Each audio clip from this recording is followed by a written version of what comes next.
Hello, everybody. I'm Jeannie Walters. It's another Friday, and here we are with another Experience Investigators Ask Me Anything live session. We're always so happy to have you join us. And today we're going to be talking about 7 specific moments with your customers and what 7 specific questions to ask in those moments to get better feedback to move your customer experience program and your whole business forward. Because that's what we're here for. We are here for customer experience strategy that will deliver business results. So, as always, today we have David Hornreich, our Director of Marketing, with us. Hi, Hey, David. everybody. Hey, Jeannie. How you doing? Good. How are you? Good, good. It's a sunny day, so That's happy. that's a good thing. Yeah. So tell us where you are joining us from. We always love that and finding out. David's in Seattle. I'm in Chicago. It's a beautiful day here for like the first time in a long time. So I'm pretty psyched. Nice. It might rain later, but I'm not going to let that worry me at all. I'm going to take Yeah. advantage of the day. So, why don't we jump in? I know we've got some people joining us. As a reminder, this is an Ask Me Anything session, so they should probably ask questions. Yeah, at any point along this whole journey, throw your questions in the chat, and then at the end, we'll get to all of those and answer everything we can. Yeah, so we are thrilled to have you here. Let's go ahead and jump in and talk about these 7 questions.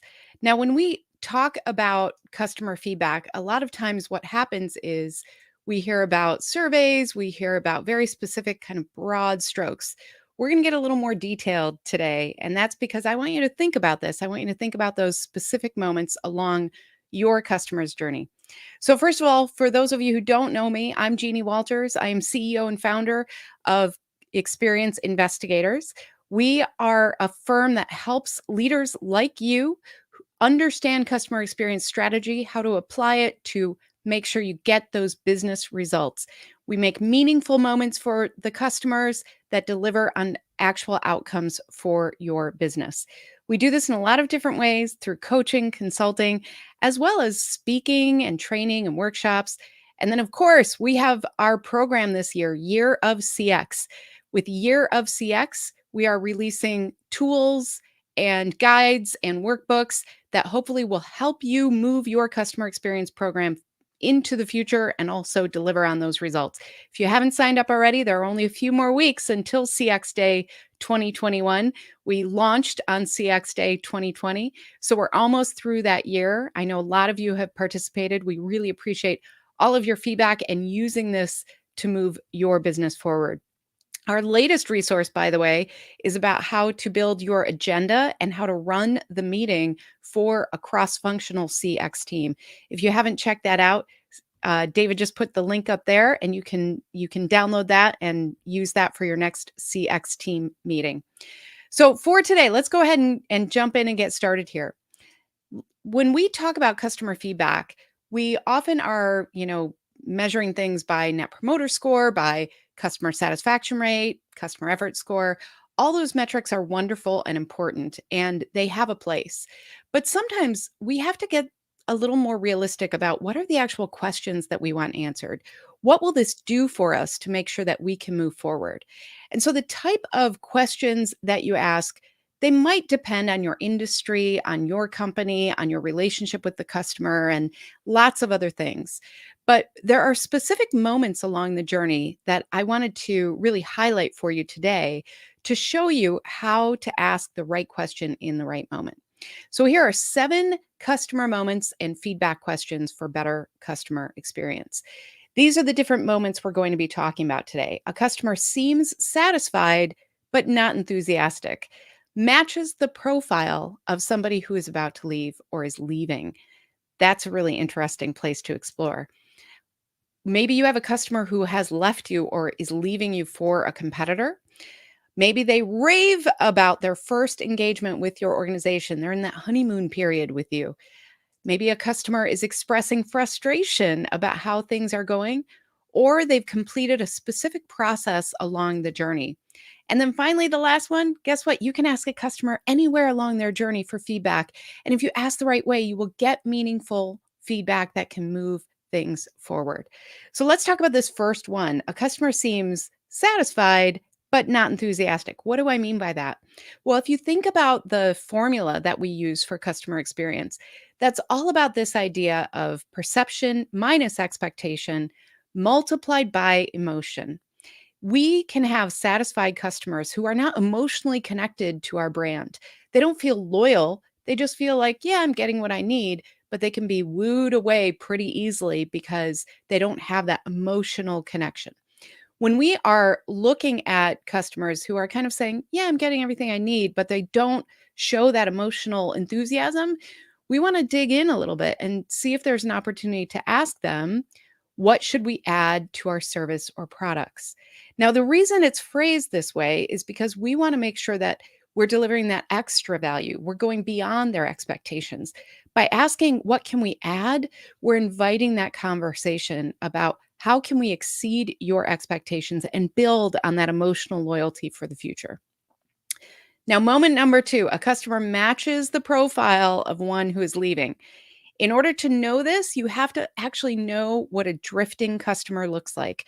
What are the behaviors that they exhibit? How do they engage or not? So, if you haven't already, we have some resources for you about how to identify at risk customers. You can do a search on our blog and find that for you. But essentially, if you know what that profile looks like, then you can start looking for those customers who are headed in that direction. Maybe they're not engaging as much. Maybe they aren't buying as much. Maybe they aren't responding as much. All of those different things we need to look at and think, okay, what's actually happening? And so that's a great moment on in the journey to actually reach out to them and say, what could we improve today to keep you as a loyal customer? You're opening the door for that conversation for them to say, you know what? I've been missing this, or it hasn't been the same since this. Sometimes you'll hear things like that. That will let you know what's most important to them and how to keep them loyal. It's a great way to also engage with somebody who maybe isn't as engaged as they used to be. The act of asking for feedback is an act of engagement. And so if we position it right and if we show up with kind of an emotional authenticity, customers respond to that. They understand that you're looking for sincere feedback. So this is a great moment to really open that door and see if you can respond in a way that says, you know what, I hear you. That's actually on our roadmap, and let me tell you about it. Or that's a great idea. I'm going to go talk to somebody about that and bring that back. So make sure you're closing the loop with these customers as well. Now, the third moment, this happens. I hate to say it, but competitors, they take away our customers sometimes, right? Our customers leave us for the competition. Sometimes we hear about this and we have the type of relationship with that customer where it's appropriate to reach out to them maybe a few weeks, maybe even a few months later, and just say, like, how's it going? Can you share what's working better? That shows again that you're willing to hear the feedback that matters. But better yet, you will hear directly from them why they were wooed away. What happened that made them think this is better for me than staying with your company? Once we start gathering that feedback on a regular basis, you'll start seeing patterns that you can address proactively. Instead of just waiting for customers to leave you, you'll start having some information that can really guide you to keep them instead of looking at, a competitor taking all of them and just getting bitter about it, which happens. Instead of that, this is about proactively doing something on behalf of your customer and on behalf of all the future customers as well. It's a great question to reach out. This happens a lot in B2B when we have those long-term relationships. This is when sometimes it's great to reach out and say, "Hey, we're buddies. Tell me how it's going. Tell me what's better about it. What could we have done?" And then find out directly from them what is really building that loyalty with a competitor. Number 4, we have a new customer. They are raving about their first engagement, their first product, their first service with us. They are in that stage where they think, "I am so smart for working with this company. I am a genius for making the choice to actually buy from this company." When we are in that phase, when we are in that honeymoon period with our customers, that's a great moment to ask for referrals. And the reason that it's a great moment to do that is because they want to share how smart they are. They want to share the gift of working with a company or a brand that really has been meaningful to them. So look for those opportunities where people are super happy, especially in the beginning of the journey or after that first moment where you were able to exceed their expectations. Reach out and say, who else should we talk to? Who else would enjoy this? By presenting it in that way, you're also sharing with them kind of the credit of that referral. So make sure that you have a way to really acknowledge and say thanks if they do refer folks to you. Make sure that you have a system for that so that you don't let things fall through the cracks. But essentially, wherever you can in that honeymoon period where they're very happy, where they give you all that positive feedback, great moment to ask for referrals. Moment number 5. This happens too. A customer expresses frustration with how things are going. So they might say, "Oh, this is so much harder than I thought," or "This isn't working," or "I'm not hearing back." When you hear that level of emotion, it can be very easy to say, "This is what you need to do, customer. This is what we will do." Take a breath, see if you can ask, "What would make it easier?" And you can even say, "Name anything."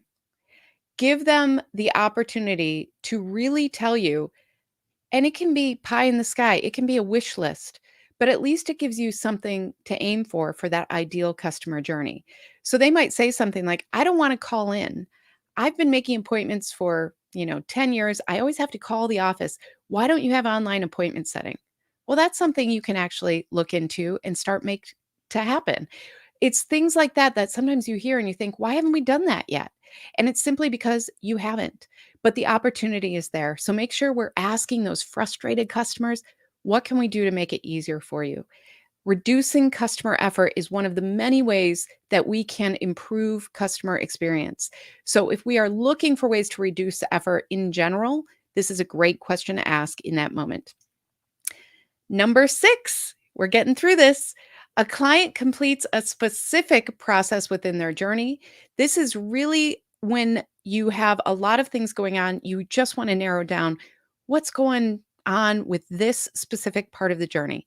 So this can be things like, purchase process. This can be things like if you are onboarding, sometimes in B2B, that can be a specific process you really want to dig into with the customer and just say, what can we do to simplify?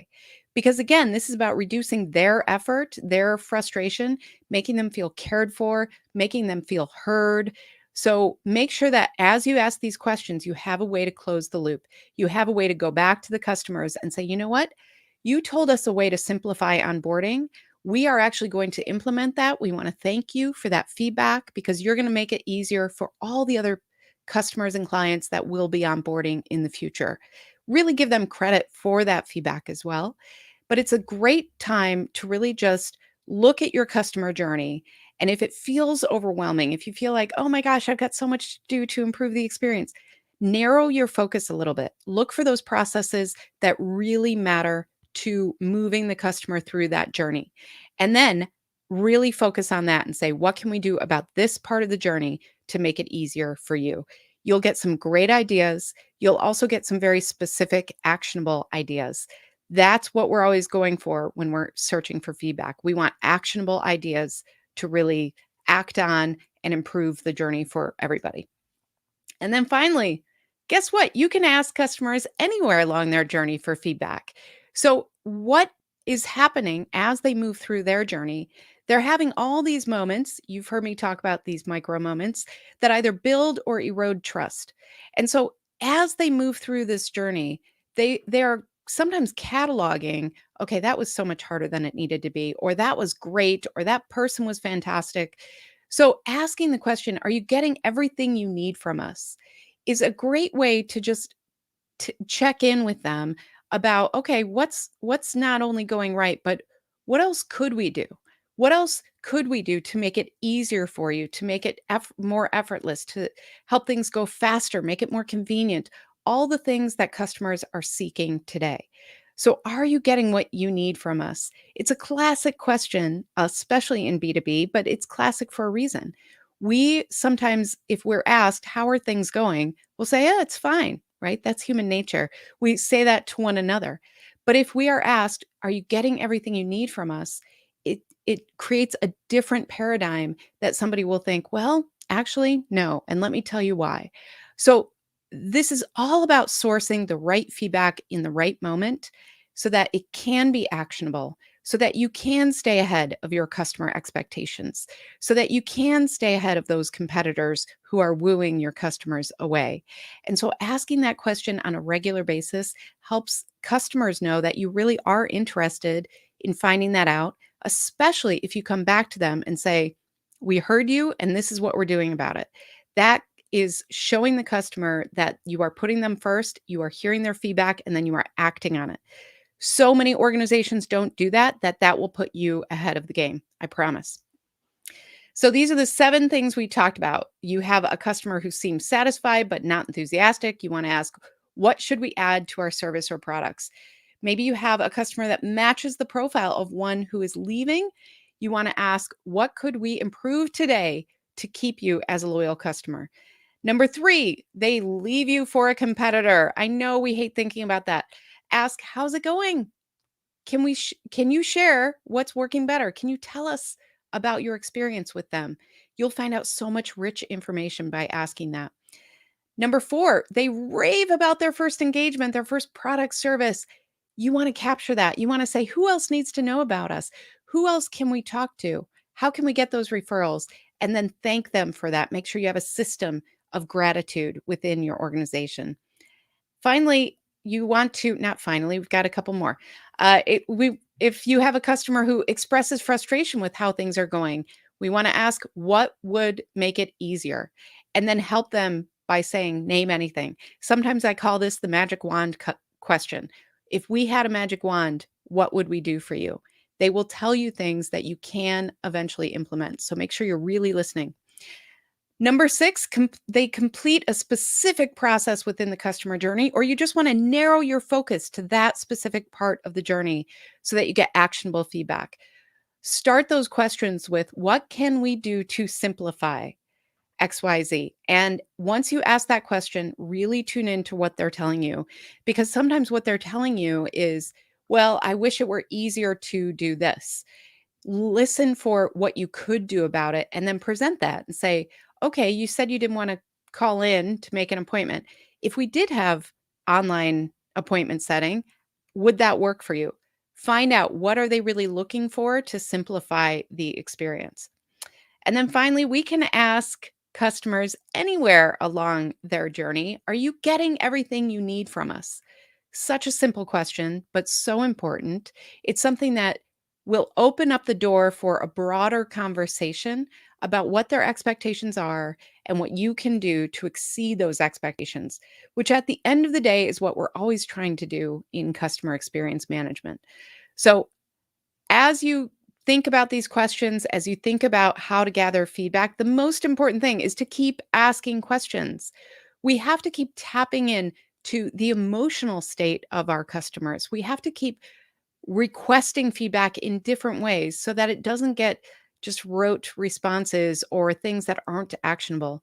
It's great when our customers say, yeah, we love you, everything's great.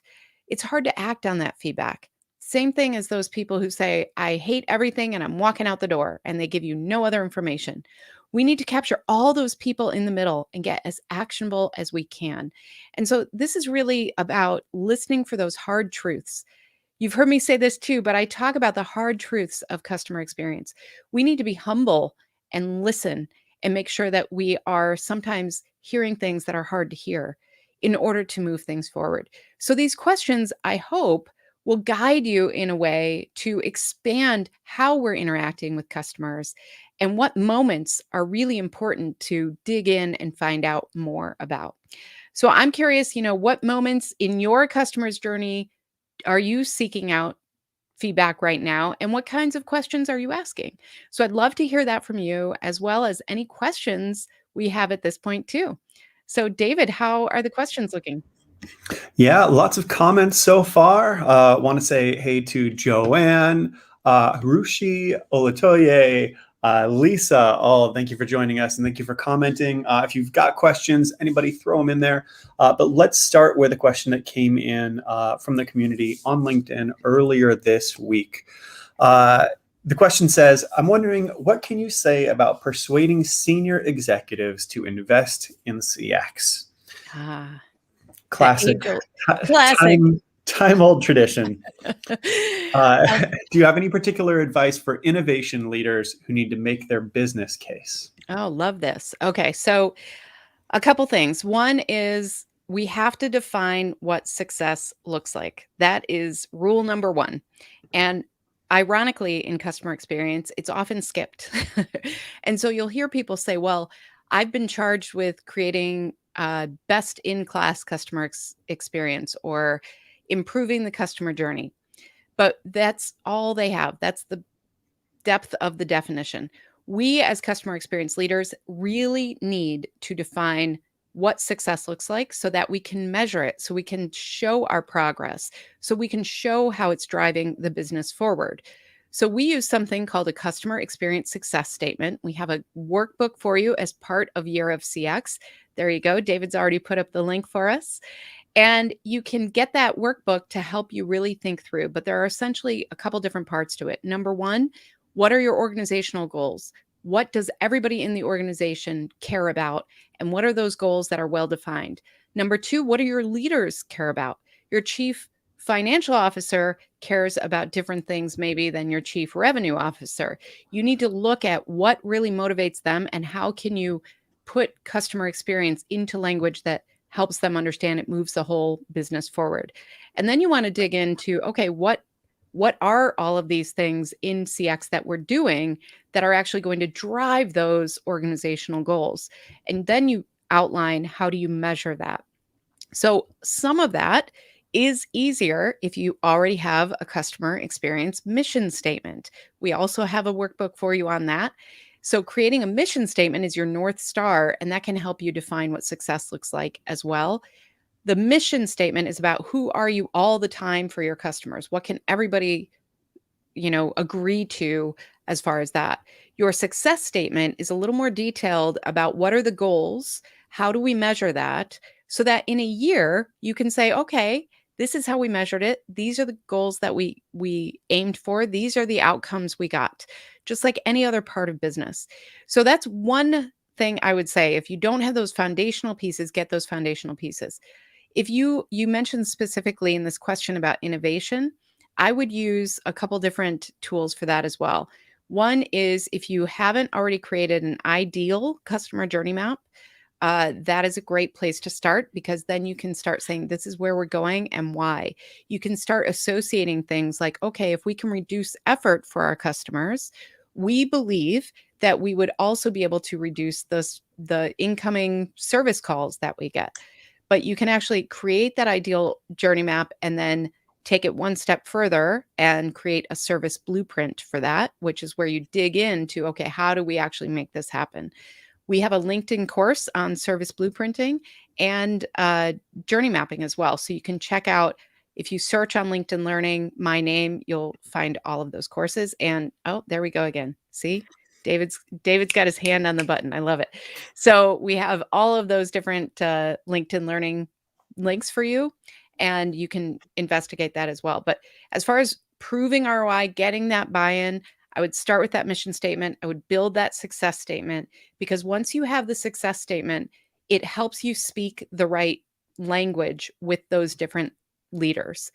Figure out what they care about, and then you can always apply CX to their goals because better customer experience literally improves every single part of the organization, including employee experience, including the culture, including, talking to your CFO about reducing expenses. There are all sorts of different ways that you can apply that. So check those two things out and then let us know what happens. I'm curious about that. All right. Yeah, Any and other I'm going to chime in with one more resource. This is a Yeah. customer lifetime value metrics calculator. It also calculates some other metrics related to specific ways that customer experience improvements can lead towards improvements to ultimately the bottom line. So, Mhm. when you're talking to your leaders, they want to look good, right? So if we can show them in real numbers how they can look better. Yep. it's certainly compelling. I So appreciate that you brought that up. Yes, that's a really helpful tool as well because you can even play around with it and you can say, what would happen if we do this? What would happen if we do this? So have fun with that. And yeah, that to David's point, once you start saying in real numbers, they get excited. absolutely. Absolutely. No other questions from everybody in the audience and the community today, but I've got another question that I wanted to throw your way, Jeannie, and Sure. hopefully I'm not putting you on the spot. Um, but we've talked a lot about customer feedback questions. Hmm. There's another side of this that we've talked about in a lot of past sessions, but we haven't touched on here, which is the employee experience. Hmm. Are there employee feedback questions that we should be asking, or are there specific moments in the employee journey that are good times to ask specific questions? Yeah, I'm just going great. to ask you to do an entirely separate presentation now. No, those are great questions. And yes, there are definitely questions that can be applied there. And the first one, of course, I would look for how invested are the employees in the customer experience mission? How do you know if they're engaged? Can they tell you what it is? Those are great ways to find out if they are really connected to what you're trying to do as an organization. And then, we've talked about employee journey mapping and how powerful that can be because that can really show you where you want to dig in a little bit more. There are moments along the journey for them too, like, the candidate experience. What was that like for them? What was the hiring experience? What about onboarding? And then think about, yep, there we go. There we go. This is perfect. The employee journey map template available for you. This is what happens when you've been doing this for a year. We have lots of things. So, when we are looking at that employee journey, we want to think about not just kind of the regular life cycle, but we want to think about specific points of tenure as well. So, what's it like after 6 months? What's it like after 2 years? What's it like when an employee maybe switches departments or has a lateral move or has a promotion?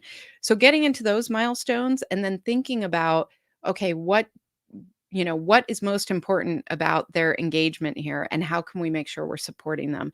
So it's the same principles, it's the same best practices, it's just a slightly different lens. But we always want to come back. If we claim to be a customer centric organization, if we claim that customer experience is a priority at our organizations, then we need to invest in that employee experience and make sure that it is well aligned with the customer experience that we promised.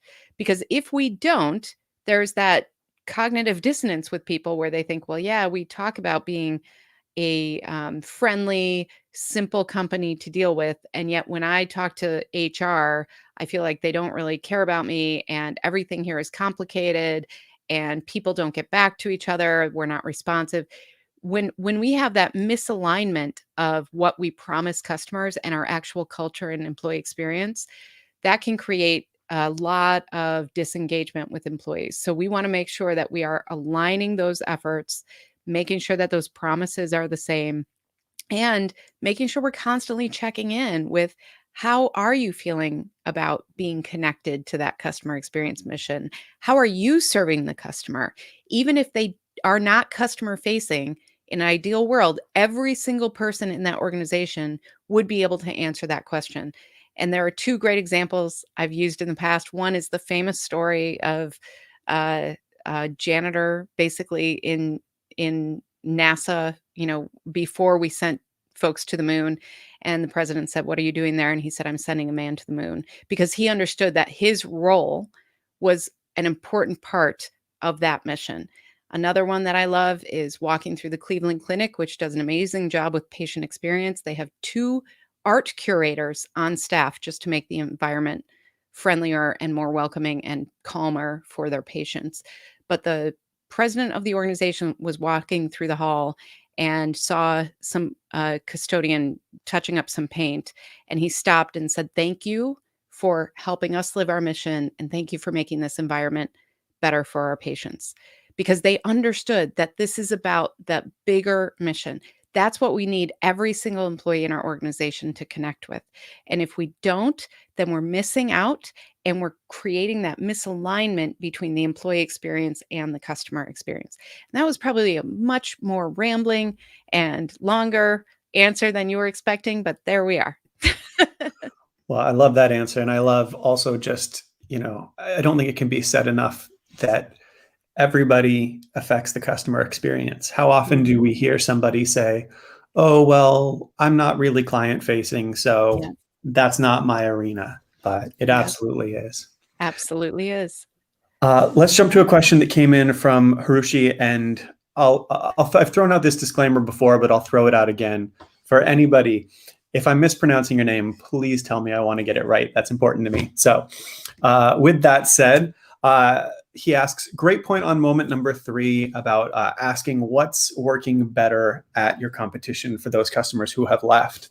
Mhm. But how do you handle a low sample size of an audience to ask, especially for those who have left the client brand because they maybe Mhm. don't want to talk to you or Yeah. don't want to spill the beans on what's happening in their new business relationship? Mhm. Yeah. Really good question. So, let me address those separately. So the first one, sample size. This isn't this isn't scientific. This isn't market research in its true form. This is really just ways to connect with individual customers and get feedback that maybe you wouldn't get through the larger, survey models or things like that. So this is really about connecting one on one and just really listening. Um, in B2B, many have low sample sizes, and that's okay. We're still going to hear things, even from one customer. We might hear things that otherwise we wouldn't know about. So that's really important just to kind of be humble about it and listen. The other part about they might not want to tell you, that's why you some of this is judgment. We have to figure out, is this appropriate? Is this ethical, right? Like we don't want to dig into things that feel wrong. Um, and it's more about, again, checking in and saying, hey, I'm just curious, how's it going? Is there anything you can share? Is there anything that uh, you can tell us is going better over there? Or, and just listen. Sometimes they will tell you, sometimes they'll say, nope, it's all fine. And, that's okay too. So I think part of this is figuring out, how do we build relationships, especially in B2B, where we have that opportunity to reach out and ask somebody. I've had, client relationships where they drift into different industries, different companies. We still stay connected because we built a really strong relationship. So that's what I think we have to aim for in those B2B relationships. Sometimes if we haven't achieved that, or if it feels awkward, then maybe that's not the right person to ask. So that's why in that one we talk about, like, if it's appropriate, because we really do have to make that judgment call and each one might be a little different. I've also seen this where if you have a B2B relationship like an account manager or a customer success manager, those can be really tight. They work together a lot. And so when that person drifts off, they don't want to talk to that person anymore because they feel bad.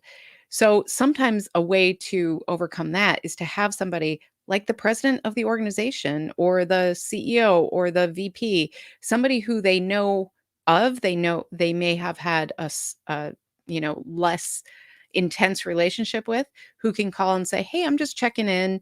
What's going on?" Because they might be a little more honest with them than the person that they really know and like. And that's always it sounds counterintuitive in B2B because a lot of people act like B2B is not personal, but it's very personal. It's very much about relationships. And so we need to honor that just like we would anywhere else in our relationships. So that's what I would say, is just like take it for what it is, as far as this isn't necessarily scientifically accurate, research. This is more about checking in with individuals to get feedback that maybe we otherwise wouldn't hear.